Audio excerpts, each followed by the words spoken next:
Hi everyone, this is Selvi. Today's topic is how to avoid scope changes. We already discussed in our one of the episode what is a scope change, and now in this episode we are going to discuss about how to avoid it. We all know scope changes are not really a good thing. In Agile, we always welcome changes, but when changes are coming, that is very important. After sprint planning and team started working on the sprint, and when sprint execution is ongoing, it is not really advisable to make any scope change. This will definitely impact the overall plan that what we have made as well the execution of the plan. So now how to avoid it? We are going to discuss about very key topics which are going to help us in avoiding these scope changes. First thing, prioritized and ordered product backlog. What is prioritized and ordered product backlog?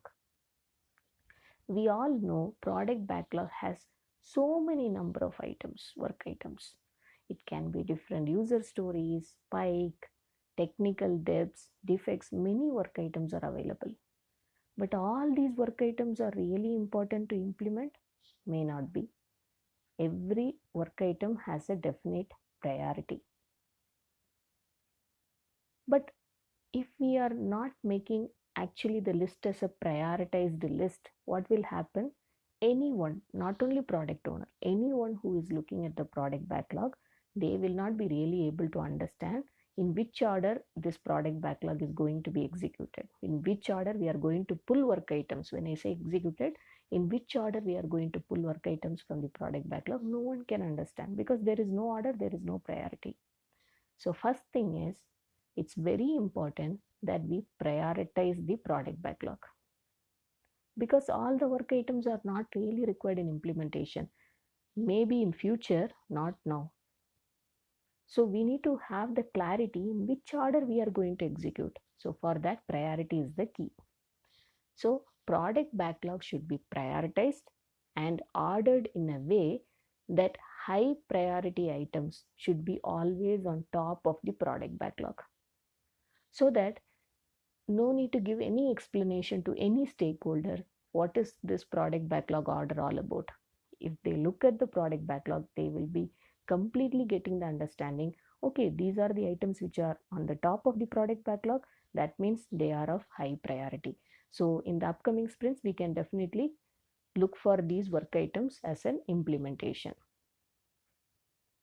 So this gives the complete clarity. Now, what is the relationship between this and scope change? Okay, I have a very nicely ordered product backlog based on the priority. How it is going to avoid my scope changes? It is going to avoid. One of the reason why scope change happen is priority changes.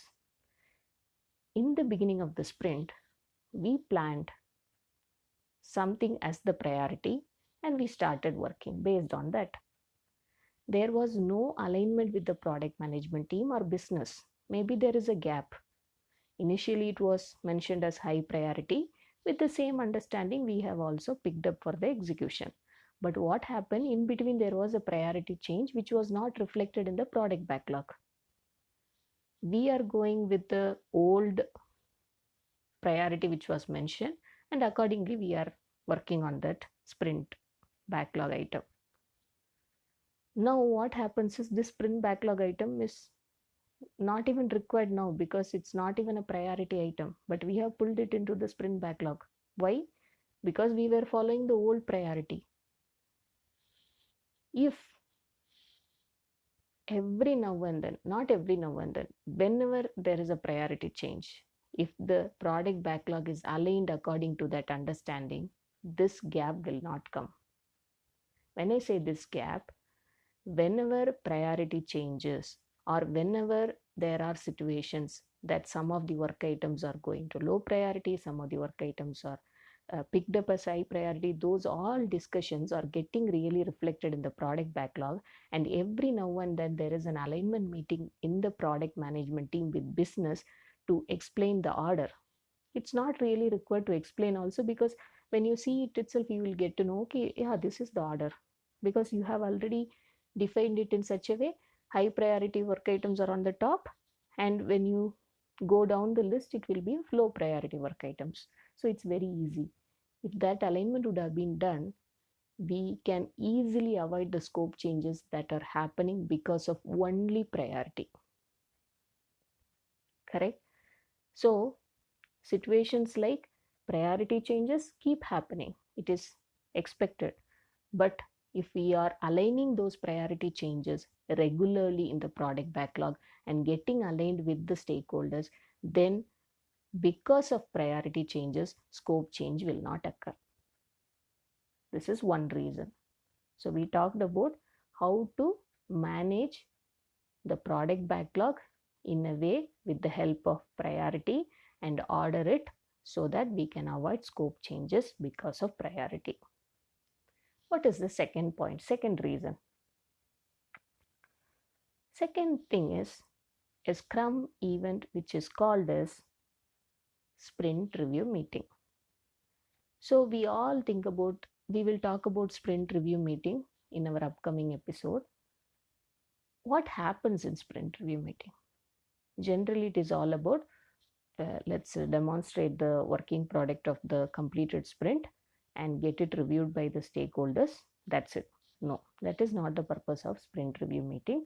The purpose of sprint review meeting is, of course, yes, we will be demonstrating the working product, what we have completed as part of the sprint, which we have closed now. In addition to that, we will be discussing about what we are going to work in the upcoming sprint, how our backlog is going to look like, what are the items that you can expect in the upcoming sprints. This overview we need to show in the sprint review meeting. What is the purpose of this overview? All the stakeholders who are going to change the priority, who are going to make changes in the requirements, who are going to make scope changes or changes in the requirement are all available in the sprint review meeting. So if you utilize this meeting in explaining what are the things that we are going to work in the upcoming sprints, it is really easy to get an alignment from all of them in this meeting. What is actually the alignment here? The alignment here is, this is also like, according to the earlier understanding, we are thinking we are going to implement something like login page with username and password. But actually, we are going to start with QR code or barcode login page. Login is going to happen with the help of scanning, QR code scan or barcode scan. No login with username, password. Now, we have already written a user story and we have prioritized also according to our earlier understanding, and that is login page with username and password. But now the change from marketing team is not to use username and password, go with QR code and barcode scan. Now, if we are not reviewing this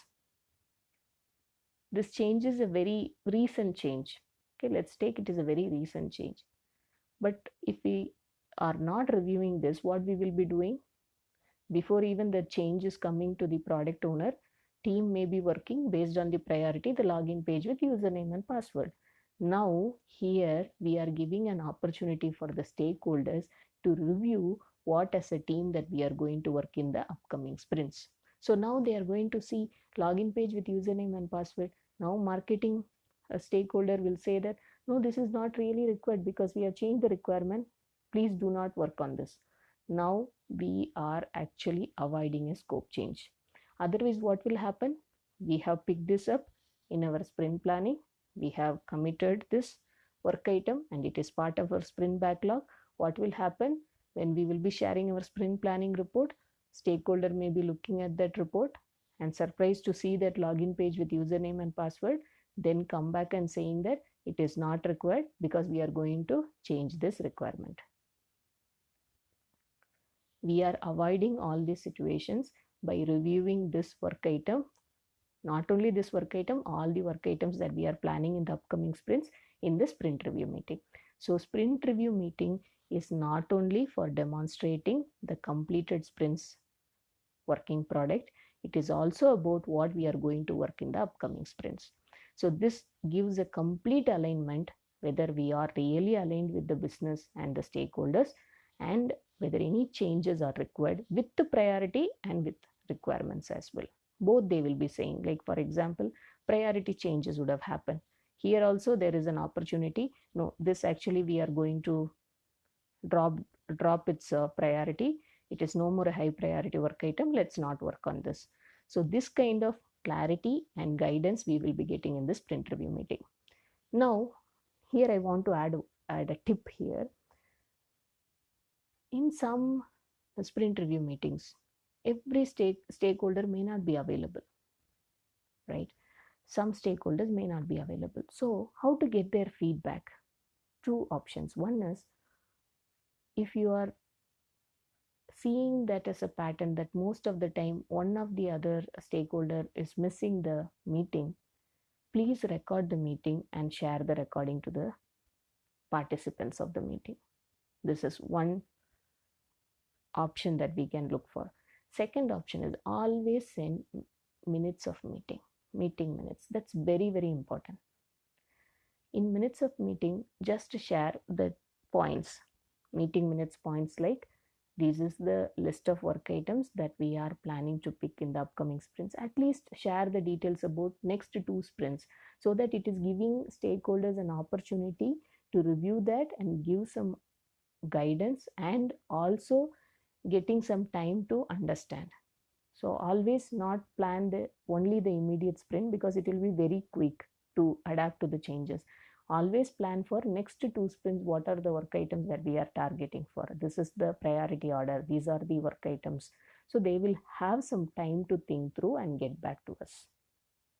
So sprint review meeting, effective sprint review meeting is one of the key to avoid the scope changes. Third and very important point is effective sprint planning. What happens sometime in sprint planning? Our goal as a team that we have committed is on something, but because we have some bandwidth, we have some opportunity to work on this, we have some option, can we add this? Okay, let's complete this. Those kind of things will come during the course of sprint execution, which we should not encourage. So for that, what we need to do? We need to really commit on a sprint goal and plan the sprint backlog items in such a way they are going to help and target to achieve only the sprint goal. There should not be something like we are deviating from the goal and working on something else because we have the capacity, or we think that okay, let's pick up this item. No, we should not encourage those kind of things. What is the advantage of aligning to the sprint goal and working or picking up the sprint backlog items? We will be having a very clear understanding. We know that what we will be working, and we have the complete understanding on what is the goal and how to achieve on the goal. This also helps us when there is a scope change coming. We can very well say that if it is not aligned to the sprint goal, let's not entertain that. If it is aligned to the sprint goal, still we have an opportunity. Already we have discussed in our scope change related episode how to manage that, when it is coming and what is the impact it is going to bring, and whether it is manageable or not. Based on that, we need to plan that. But always in the sprint planning, ensure that we are picking up the right work items based on the priority, based on the definition of ready. Do not pick up work items by assuming certain things. What will happen? That assumption may go wrong.